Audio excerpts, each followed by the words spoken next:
सबसे पहले तो मैं हमारे शास्त्र उसी प्रकार उनका अनुशासन और इस अनुशासन में अनुशासित हो रहे सभी आर्य शाह को वंदन करता हूँ। मेरे उपाध्याय जिनके कारण से मुझे इस बुद्ध शासन की उपसंपदा प्राप्त हुई उन्हें भी वंदन। मेरे सभी आचार्य और कल्याण मित्र के प्रति मंगल कामना। तो आज जिस विषय के बारे में हम समझने वाले हैं, गंभीर विषय है। देखा जाएगा तो इस संसार में दो तरह के लोग होते हैं। एक जो आंखों से देखते हैं और दूसरा जो कानों से सुनते हैं, है ना। पर तकलीफ ये है कि लोग गलत चीजें देख रहे हैं और गलत चीजों पे ध्यान दे रहे हैं। तकलीफ ये है कि लोग गलत चीजें सुन रहे हैं और उन पे ध्यान दे रहे हैं। और जैसा देखेंगे वैसा मन में आएगा और वैसा सोचेंगे। जैसा सुनेंगे वैसा मन में आएगा और वैसा सोचेंगे। आखिर में आना है तो मन नहीं है।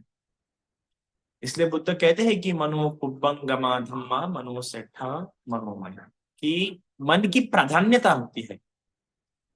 मन अग्र हो जाता है। अग्र इसलिए होता है कि आप करो कुछ भी, आएगा वो मन में।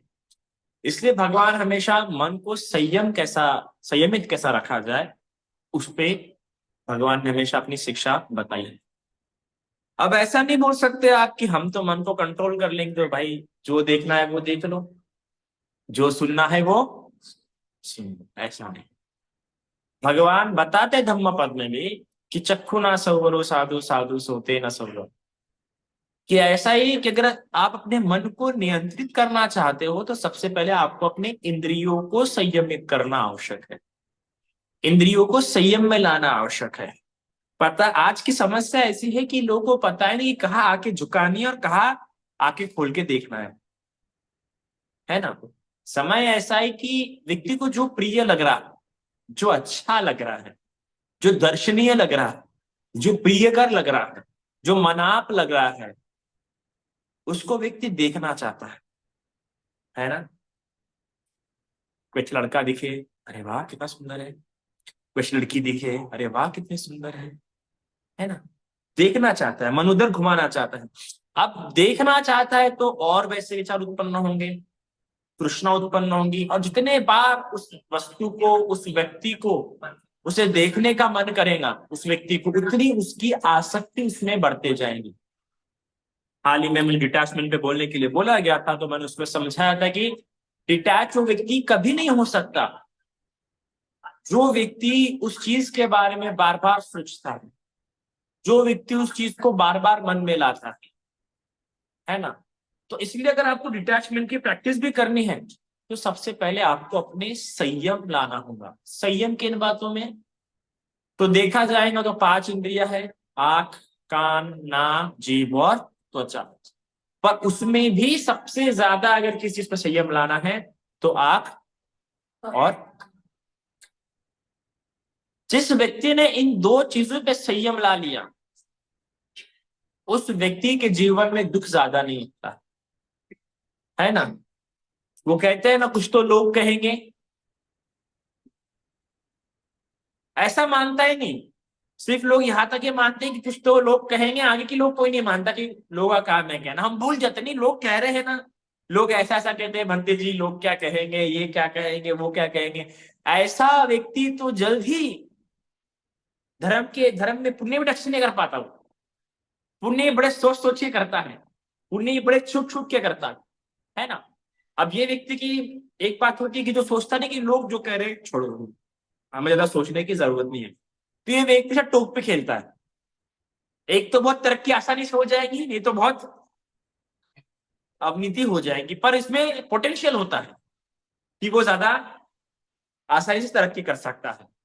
और जिसमें ये विचार होता है कि लोग क्या कहेंगे, वो हमेशा ओवर थिंकर बन जाता है। और ओवर थिंकिंग आप किसी दिशा में क्यों ना हो, अच्छी दिशा में भी ओवर थिंकिंग क्यों ना हो, हमेशा क्या होती है, हानिकारक होती है।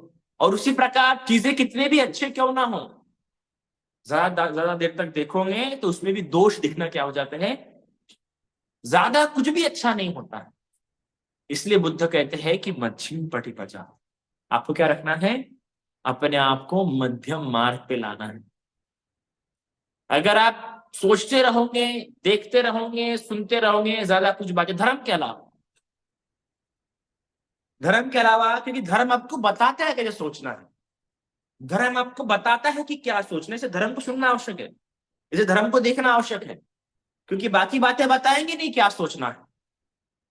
जब दो महिलाएं बातें करें तो हमारे कान खड़े हो जाते हैं, है ना? सांगा ना भाई, तिच्याबद्दल त्याच्याबद्दल, है क्या नहीं? कहीं झगड़ा हो रहा है, अरे चलो भाई तिथे जाऊन पाहून काय होता है ना? पर ये धर्म है जो आपको बताएगा अरे वहां पर जाके कोई अर्थ नहीं। ये धर्म है जो आपको बताएगा ऐसी बातें सोच के कोई अर्थ नहीं। इसे धर्म को सुनते रहना, धर्म को देखते रहना बहुत आवश्यक है, और हम वही नहीं देखते। हम सीरियल देखना चाहते हैं, हम हीरोज देखना चाहते हैं, हम बाजार, अरे बाजार में जाते हैं तो कितनी आंख खोल के देखते हैं हम, है ना? कहीं और जा रहे तो कितने कान खोल के सुनते हैं। पर क्या धर्म के प्रति वैसे हमारी आंखें खुली है क्या? धर्म के प्रति वैसे हमारे कान खुले हैं क्या?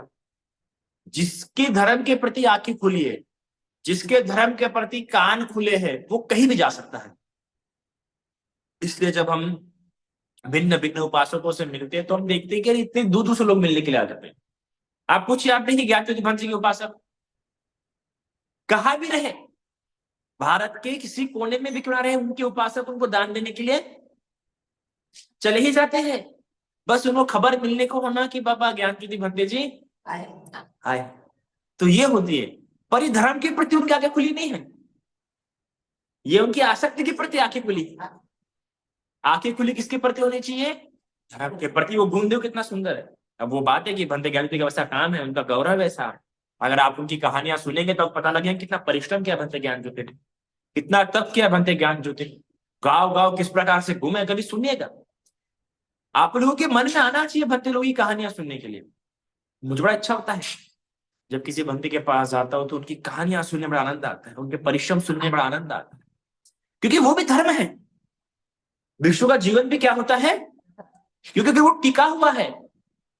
तो सरल सी बात है, उसमें कुछ ना कुछ धर्म रहा होगा, वरना भगवान की बातें कभी असत्य हो सकती है क्या? नहीं हो सकती ना।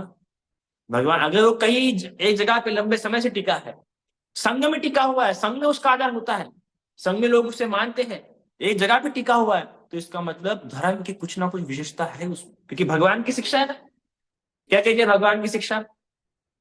जब भगवान धर्म के 7 के 8 गुण बताते हैं ना, समुद्र समान, कितने गुण है वो? समुद्र कितने गुण बताया भगवान ने? तो उसमें से एक गुण भगवान ने धर्म का बताया। भगवान की शिक्षा का एक गुण बताया है कि जिस प्रकार समुद्र में कोई लाश हो तो क्या होता है? समुद्र अपने आप फेंकता। सोचिए कितनी सुंदर बात है कि समुद्र में अगर कोई लाश गिर जाए और लाश पड़ी रहे, कुछ दिन पड़ी रहेगी, बाद में अपने आप फुला के उसे, ये समुद्र की क्या है? भगवान ने कहा ये विशेषता इस सद्धर्म में भी है। नदी भी लोग है ना, नदी भी करते हैं ना, ये सद्धर्म की विशेषता है। इसलिए हमें सद्धर्म में विश्वास होना चाहिए कि सद्धर्म में अगर कोई दुराचारी व्यक्ति होगा तो जिस प्रकार समुद्र उसे उठा के बाहर फेंक देता है, उस प्रकार से ये सद्धर्म भी क्या कर देगा उसे। और अगर नहीं फेंक रहा है, टिका हुआ है, तो धर्म होगा उसमें कुछ ना कुछ। अब देवदत्त, धर्म कुछ तो होगा उसमें। अरे पहले शुरुआत के 20-30 साल इतना शिलों का रक्षा किया था उसने, उसके प्रताप से इतनी तरक्की हुई ना, उसी के प्रताप से तो मैं आने वाले समय में पच्चीस बुद्ध होऊंगा। तो धर्म पे विश्वास हो। लोग क्या निंदा कर रहे हैं, लोग क्या बोल रहे हैं, वो मत सोचो। जो आज निंदा कर रहे होंगे, जो आज बोल रहे होंगे, धार्मिक इंसान के ऊपर बोल रहे होंगे, धार्मिक इंसान जो उठा रहे होंगे, तो उन्हें डरना चाहिए। जब भी मेरे पास कोई मेरा शिष्य होता है, किसी के बारे में कुछ बोल रहा होता है, मैं पहले यही बोलता कि देख रहे बेटा वो धार्मिक इंसान होगा, अगर उसका एक भी शील भारी होगा तेरे भारी पड़ सकता है, इसलिए क्या कर, सोच समझ के बोल। सोचो खजुत्तरा जो कि अग्र श्राविका हुई, अग्र श्राविका हुई ना, पर कैसे हुई? कुबड़ी। क्या हुई? क्यों क्यों कुबड़ी हुई थी? कि बच्चे बुद्ध के चलने की नकल की। सिर्फ उस एक कर्म से इतने लंबे समय तक कुबड़ी हुई। और मैं तो ये खुद के आंखों के सामने देखा मैंने। ऐसा नहीं उस जन्म में नहीं देखा, अभी इस जन्म की बात कर रहा हूं मैं। मेरे आंखों के सामने की बात है। मैं जो थाईलैंड में था, तो मेरे एक मित्र थे, बड़े मजाकिया थे। बड़े मजाकिया है, सॉरी, बड़े मजाकिया है वो। और बहुत किसका ही मजाक उड़ाएंगे, मतलब नकल करने की उन्होंने बड़ी एक्टिंग। और हूबहू, चाहे बोलने की हो या किसी भी चीज को हूबहू नकल कर लेते हैं। अब कुछ कुछ लोग होते हैं ना, हम लोग क्या होता है, हम लोग बड़े मनुष्य है। किसी कुछ दुर्गुण देख ले या कुछ बातें देख ले, तो हम तुरंत अपना मन क्या करने चढ़ा देते हैं और उसकी निंदा करना। हम में बड़ा दुर्गुण है ये, बहुत दुर्गुण, ऐसा बिल्कुल भी नहीं करना चाहिए। तो वो भी, अब वो धर्म को ऐसा पढ़ा हुआ है। अब बोलते ना, किताबों से धर्म पढ़ना और किसी के साथ रह के धर्म सीखना, मेरा मतलब बहुत अंतर होता है, बहुत अंतर होता है। अब जो किताबों से पढ़ा होता है, या जो लोग बहुत शीलों की बातें करते हैं, वो बाहर भी वैसा देखते हैं। वो लोग बाहर वैसा देखते हैं, आप अभी देखो। और जो सही में शीलन होता है ना, जो सही में समाधिवान व्यक्ति होता है, वैसा नहीं होता है। अभी जो कल जो बनते जा रहे हैं अपने यहाँ पे, इतने शीलों का पालन करते हैं, इतने समाधि का पालन करते हैं, पर देखिए कभी किसी बाहर के भिक्षु में देखते नहीं कि उसका ये शील टूट रहा है, उसका वो शील टूट रहा है। अभी मैं उनसे बात कर रहा था 1 घंटे से, व्हाट्सएप पर उससे बात हो रही थी मेरी। तो वो भी कितना सद्गुण है कि खुद इतना, आप देखोगे उनको तो बोलेंगे अरे कितने शीलों का पालन करते हैं, चाल से लेकर। पर बाहर कभी किसी दूसरे भिक्षु में नहीं, उनकी उतनी ही मैत्री दूसरे भिक्षुओं के लिए। उनको पता है कितने शील टूट रहे भिक्षुओं के, पर वो ध्यान देते ही नहीं उस तरफ। तो जो कहते हैं ना, जो बड़े होते हैं वो बड़े होते हैं, वो खामोश रहना पसंद करते हैं, वो इस सब बातों में नहीं गिरते। और जो छोटे छोटे होते हैं ना लोग, तो बराबर भार के, अरे ये पालन नहीं हो रहा, अरे वो पालन नहीं हो रहा, ऐसे रहना पड़ता है, क्या वैसे रहना पड़ता है। इसमें नुकसान किसका होता है? हमारा होता है। दूषित मन किसका दूषित हो रहा है? हमारा मन दूषित हो रहा है। वैसे इसलिए मैं हमेशा कहता हूँ कि ऐसा नहीं कि तुम्हें कोई लग रहा होगा, हम क्या तत्र बोल देते हैं, है ना, तत्र कुछ भी कर देंगे। अरे पर ऐसा मत, किसी का एक भी शील अगर भारी रहा, भले ही बाकी 4 शील या बाकी शील उसका कमजोर रहे, पर एक भी शील अगर भारी रहा ना उसका, हम पे इतना भारी पड़ सकता है। सोचो वैश्या, भगवान के समय में एक वैश्या थी ना, उस गांव में बारिश नहीं आ रही थी। क्या नहीं आ रही थी? बारिश नहीं आ रही थी। तो वो वैश्या ने पता है क्या बोली, कि मेरे पास कोई भी ग्राहक है, मैंने कभी अंतर नहीं किया, बोले कि वो गरीब है या अमीर है, वैश्य है या ब्राह्मण है, जो सुख मैंने ब्राह्मण को दिया है वो सुख मैंने वैश्य को भी दिया है, और हर एक इसको दिया है। ना मैंने पैसा एक ज्यादा लिया, ना एक पैसा। इस सत्य वचन से यह बारिश आ जाए, उसके एक के शील से, बस इस एक शील से, एक उसके संकल्प से पूरे गांव पे वर्षा हुई। इतने पापी लोगों पे, सोचो ना, एक गांव में कितने पापी लोग होंगे, और उन सभी पापी लोगों पे इसका एक पुण्य क्या हो गया, एक शील क्या हो गया, इतना भारी पड़ गया। तो इसलिए हम क्या तुरंत, इसलिए कहता हूं कि फालतू बातों में आंखें मत लगाओ, फालतू बातों में कान। और अगर कान खड़े भी हो रहे फालतू बातों में, तो देखो कि इससे मेरा जीवन सावधान हो सकता है क्या। किसी और के दुर्गुण पता लगे तो कोई इंपॉर्टेंट नहीं, पर उसके दुर्गुण जान के अगर मेरा भला हो रहा, मैं सावधान हो सकता हूं, तो अच्छी बात है ना। क्योंकि अगर एक बार हमें कोई इंफॉर्मेशन मिल गई, तो फिर हम उसे पास ऑन भी करते हैं। हमें एक बार कुछ पता लगा तो हम किसी और को भी बताते हैं। तो कहीं उस बताते के चक्कर में हम उस कर्म के सिद्धांत में क्या हो जाए ना। क्योंकि कर्मों की श्रृंखला ऐसी होती है कि जब मुझे मेरे कर्मों का फल मिल रहा है, जब मुझे मेरे कर्मों का फल मिल रहा है, तो हाँ ये मेरे कर्मों का फल है। पर कोई दूसरे व्यक्ति द्वारा मुझे फल मिल रहा है ना, कोई दूसरा मेरे साथ बुरा कर रहा है, तो मुझे तो मेरे कर्मों का फल मिल रहा है, पर सामने वाले का भी कर्म बन रहा है ना, फिर उसका एक नया कर्म शुरू हो रहा है। तो ये कर्मों की श्रृंखला में हम ऐसे एक के बाद एक के बाद एक के बाद ऐसा इन्वॉल्व होते जाते हैं, वो संकली और बनते जाती है, बनते जाती है, बनते जाती है, बनते जाती है। इसलिए हमें उस दायरे से ही दूर रहना है, हमें ऐसे संगति में ही नहीं आना है कि जिससे हमारा बढ़ते जाए। इसलिए दोनों बातें बड़ी आवश्यक होती है, कान और आंख।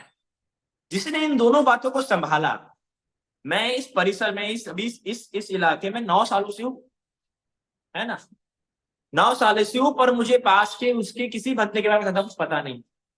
क्यों? क्योंकि मैंने कभी दिलचस्पी नहीं लिया। क्योंकि मुझे सिर्फ किससे मतलब था, कि मैं पुण्य कितने कर सकता हूँ, मेरे द्वारा पुण्य कितने हो सकते हैं। और मेरा ये कहना था कि जब आप काम रहे तो मुझे याद कीजिए, बनते हैं मुझे सेवा सेवा करने में। ये हमारे रहने पर डिपेंड करता है कि हम कैसे रहना चाहते हैं। क्योंकि जो भगवान की शिक्षा को समझता है ना, वो डरता भी उतना ही है। चलो एक दो पाप हो रहे होंगे तो हो रहे होंगे, पर ऐसा नहीं कि ये भी पाप कर देंगे, वो ऐसा तो नहीं बोल सकते ना। अरे इतने पाप कर लिया, एक पाप और सही, ऐसा बोल रहे हो तो कोई अर्थ नहीं। या अरे मैंने तो बहुत पुण्य कर लिया, एक दो पाप कर लिया तो कोई बात नहीं, ना ना ना ना ना। ऐसी बातें ये कभी भी मनुष्य को नहीं बोलनी चाहिए कि मैंने तो बहुत पुण्य किए है, एक एक हाथ पाप किया तो कुछ नहीं। कभी कभार वो एक पाप भी इतना भारी हो सकता है कि आपके सारे पुण्य को साइड में लगा दे। और कभी कभार वो एक पुण्य भी इतना भारी हो सकता है कि सारे पाप को, जैसे मैंने पहले ही लेक्चर में बताया कि पुण्यों की भिन्नता बहुत आवश्यक होती है। हम बता नहीं सकते कौन सा पुण्य कितना बड़ा हो सकता है, कितना बड़ा हो सकता है, बिल्कुल भी नहीं। और जातक कथाओं में, धम्मपद कथाओं में देखने के लिए मिलते हैं कि एक एक दिया, सिर्फ एक दिया जलाने से स्तूप के पास 300 300 100 100 जन्म इंद्र पद प्राप्त हुआ है उनको। सिर्फ क्या जलाने से, एक दिया जलाने से। तो आप एक छोटे से पुण्य को भी हल्के में बिल्कुल भी नहीं ले सकते। ये कौन जानता है? इस भगवान के शासन में जो कोई पुण्य कर रहा है। और ये समझना आवश्यक है आप। ये छोड़ो मत, जब जब अवसर मिला छोड़ो मत, जितना जितना अवसर मिला, क्योंकि पुण्य करना सरल है। जो भिक्षुओं के संपर्क में है, जो विहार के संपर्क में, उसको पुण्य करना सरल है। और अगर आपको मिल रहा है, घर के पास विहार मिल रहा है, सब कुछ मिल रहा है, और आप नहीं कर रहे, तो ये कर्म सिद्धांत फिर वैसे भी मार देता है आपको। एक इस जन्म में फायदा नहीं उठाए, अगले जन्म में नहीं देगा। जिसको विहार के पास घर मिला है, जिसको अच्छे अच्छे भिक्षु मिले हैं, अगर उसने इस जन्म में उसका फायदा नहीं उठाया, अगले जन्म में उसको, और एक जन्म में अगर छूट गया तो कई जन्मों के लिए पाप की लाइन लग जाती है। आपको बता नहीं, विहार के पास घर होने से, भिक्षु के संपर्क में होने से, भिक्षु घर में आने से, या भिक्षु के बार बार दर्शन होने से इतने पुण्य होते हैं, क्या बताएं। अरे भिक्षु के खड़े होने से ही बहुत पुण्य हो जाते हैं। एक चौधरी जब खड़ा भी रहता है ना, उस खड़े भिक्षु को देखने से ही बहुत पुण्य होते हैं। ऐसा नहीं कि नहीं होते हैं। भगवान ने तो बताया था कि देखो, ये जो मेरे धातु है, जो मेरे अस्थि है, जो धातु रहेंगे, इसके चौराहे चौराहों पे क्या बनाना तुम। अगर आते जाते किसी एक की भी श्रद्धा भी उत्पन्न हो गए ना, उसने उसको देख के बस वंदन भी कर लिया ना, तो भी उसको बहुत महान पुण्य का लाभ हो। तो सोचिए, जिनके पास विहार है, घर के पास जिनको आदि भिक्षु के दर्शन मिलते हैं, उन्होंने तो इतने भर भर के करना चाहिए कि कम से कम कल्पों तक का जीवन उनका बुक हो जाना चाहिए सेफली। कल्पों तक की सेविंग्स उनकी, क्योंकि बार बार नहीं मिलता ना। कितनी पॉपुलेशन है देखिए आप, हर एक को मिलता है क्या बिहार पास में? यूपी एमपी में जाइएगा, और मिल भी गाते घंटे मिलते हैं क्या? नहीं मिलते। ये दुर्लभता को समझ नहीं पाता इंसान। हम दुर्लभता पैसों में समझ जाते हैं कि दुर्लभ है पैसे कमाना, पर हम ये समझते कि भिक्षु का दर्शन कितना दुर्लभ है। हम ये नहीं समझते कि विहारों का दर्शन कितना दुर्लभ है। और ठीक प्रकार से उस धर्म को समझ पाना।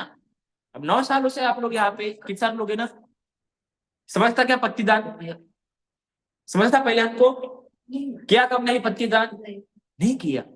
जैसे जैसे धर्म में आगे बढ़ते गए, वैसा वैसा, इतने सालों से आप लोग धर्म में रहे हैं, 30 30 साल, 50 50 साल, 60 60 साल, है ना, इतने लंबे लंबे समय से धर्म में रहे, ये समझा कि पत्ती दान करना चाहिए, शाम को जूस दान करना चाहिए, ये सब करना चाहिए, अभी समझ रहा है। तो होता है, कई बार ऐसा होता है। अब क्या पता, अब इस समय बदलते जा रहा है, आगे पता नहीं लोग ये सब समझ पाएंगे नहीं पाएंगे। जब समझ गया तो इतना भर भर के करो, इतना भर भर के करो, और यह संकल्प करो कि इस जन्म में इतने आसानी से मिल गया, अगले जन्म में मिलते रहे। तो इन बातों के लिए आंखें खुली रखो, इन बातों के लिए क्या रखो, अपने कान खुले रखो। हम अलग ही बातों के लिए आंख खुले रखते हैं, हम अलग ही बातों के लिए कान खुले रखते हैं, और इसलिए हम लोग भटकते भी हैं। इसलिए कई बार हमारे से अच्छे अच्छे भिक्षु की सेवा छूट जाती है। आप लोग साक्षी हो, कितने साल हो गए, मैं कितने साल से भिक्षु आ रहे, पर आपने देखा किसी भिक्षु के प्रति मेरा, जो भी भिक्षु आएगा हमारे लिए उतना ही मना आप लोग के लिए भी। तो वो जब आपकी श्रद्धा ऐसी हो जाती है ना,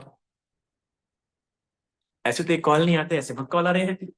अजीब बात है, देखो जीवन में कितना अजीब है। जब कॉल नहीं चाहिए होते, एक समय था जब नया नया फोन था मेरे पास, है ना, अब नया नया फोन लगता है ना कि कॉल आनी चाहिए। अब जब नया नया था मैं, जब नया नया फोन लिया तो लगता था कि भाई किसी का तो भी कॉल आए, किसी का भी तो भी कॉल आए। और जैसे ही रिंगटोन बजी थी, कॉल ऐसा है कि नहीं रिंगटोन, तो बड़ा खुश, अरे किसी का तो कॉल आया, किसी का तो कॉल आया। देखा था कंपनी का कॉल। इतना तो गुस्सा आता था मुझे। तो होता है नया नया वो, कहते ना जब बेकार चीजों पे आसक्ति लगाओगे, जब बेकार चीजों पे मन लगाओगे, आंखें लगाओगे, कान लगाओगे, दुख होगा वैसा ही बेकार का, है ना। तो इसलिए कान और आंखें अच्छी चीजों पे लगाओ, अच्छी चीजों को देखने का मन करो। हमारा कैसा होता है कि नई नई चीज देख ले तो वही देखने का मन करता है। नई शॉल लोगे, नया स्वेटर लोगे या नए कपड़े लोगे, तो लगता है ना बार बार देखने का मन करता है ना। पर उतना ही बार बार देखने का मन भगवान को, भिक्खु संघ को। अभी हमारे पंथी जो आ रहे, कल मुझे बड़ा प्यारा बोले पंथी जी, बस ऐसी जगह पे व्यवस्था करना कि हम रोज टेम्पल जा सके और रोज बुद्ध को देख सके।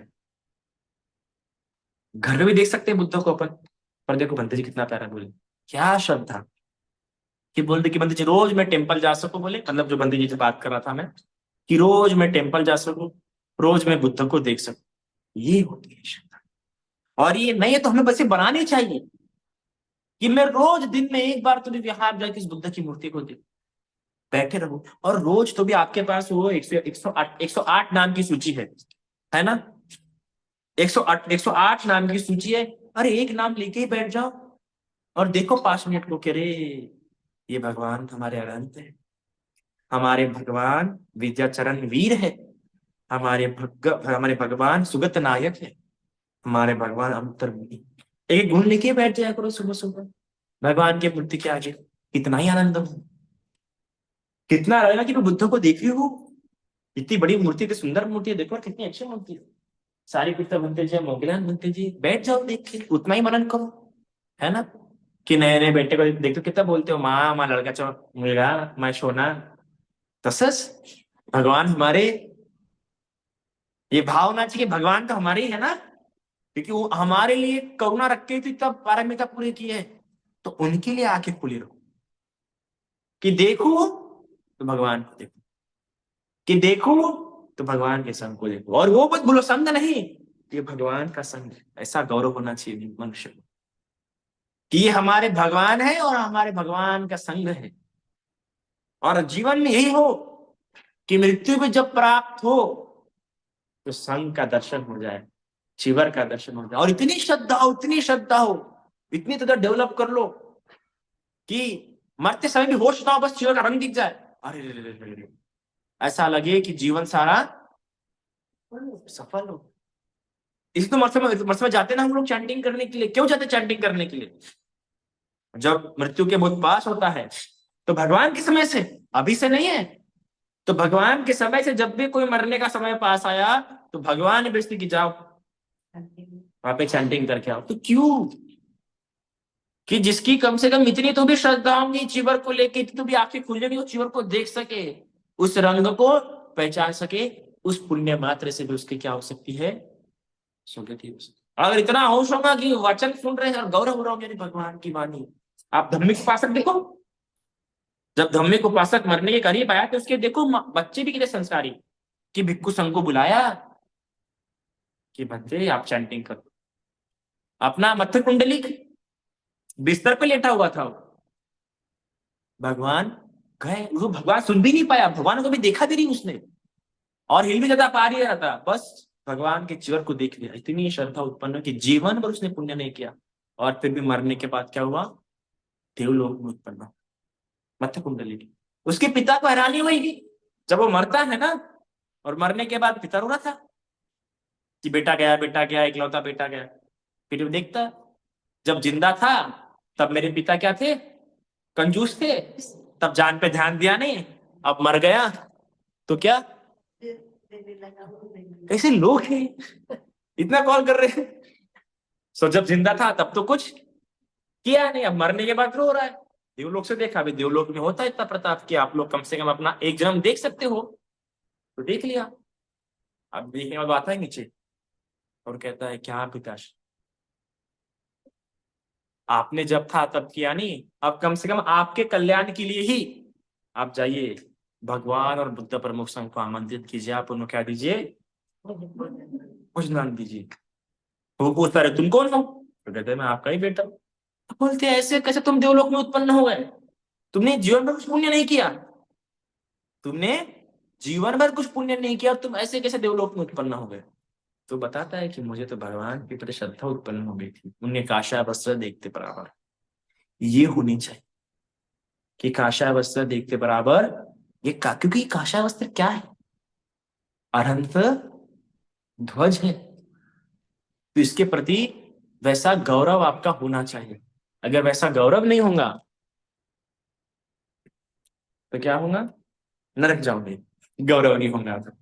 क्योंकि गौरव नहीं है तो फिर देख के कई सारे लोगों को लगता है, जब अब मैं युवा हूं तो जब भी मुझे लोग देखते हैं तो यही पूछते हैं, सबसे पहला ये सवाल होता है मुझे जब भी मुझसे कोई मिलता है कि दिखने में हैंडसम भी हूं मैं। अरे आप लोग ऐसा हंसे जैसे कि मैं नहीं हूं, मजाक कर रहा जैसे मैं। तो अभी अच्छा हाइट भी अच्छी है मेरी, है ना, हाइट अच्छी है, पर्सनैलिटी अच्छी है, तो कोई भी देख ले मुझे, फिर जिसकी श्रद्धा नहीं, जिसको पता नहीं कितना गौरव, अभी हमको पता है कि ये विश्वजन कितना गौरवशील है, कितना गौरवशील हमको पता है, पर जिनको नहीं पता फिर वो हमारे समाज के लोग क्यों ना हो, हमारे धर्म के लोग क्यों ना हो, तो मुझे सबसे पहला सवाल यही होता है, तो आप शादी नहीं करोगे, सबसे पहला सवाल क्या है। और कई लोग यही बोलते थे अरे नहीं नहीं नहीं नहीं कुछ मत करो, वापस शादी कर लेना, बच्चों पैदा करना क्या ये सब ठीक है, ये सब ठीक है, वहां आपका ध्यान रखना वगैरह, यही बोलते थे। क्यों, क्योंकि इस काषाय वस्त्र का उन्हें गौरव था।